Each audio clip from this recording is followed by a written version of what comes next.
পাঁঠার মতন দাঁড়িয়ে রেখেছি হ্যাঁ হ্যাঁ বন্ধু মনসা পূজা চলিল পাঁঠার কোনো নিমন্ত্রণ এলো না না হ্যাঁ কতদিন পাঁঠা খাইনি বল তোমার তো জীবন রুয়া পড়ে গেছে। এবার রুমা পড়বে নাই লোকের খেয়ে খেয়ে অভ্যাস তা তো ভাই হ্যাঁ আর এই নিমন্ত্রণ ফেমন্ত্রণ কিছুই আসে না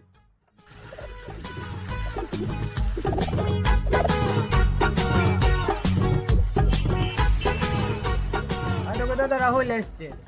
দাদা ভালো আছি ভাইটি ভালো আছো তুমি? এই চলছে ভাই তো এই একটি খবর আছে বুঝলে, আমার বিয়া লেগেছে। বাহ সে তো ভালো খবর রে আমাদের শালা বিয়াই হয়েছে না মনে হয়। এই ভাদর মাসে বিয়েটা আছে। হ্যাঁ দাদা ভাদরে তো কুকুর কাঠ দিনছি ঘরে আর ঘরে কাঠ দিয়ে নিয়েছি। আর মিষ্টি নিয়ে গেছিলি মিষ্টি তো ছিল না, এই তাল ভাবরা বানাইছিল ওই বড়া দিয়ে নিয়েছি। সিজন না মেনটেন করিছো তো ঠিক আছে কোনো ব্যাপার নেই তো তো 19 তারিখে নাকি 19 তারিখে তাহলে যাবে?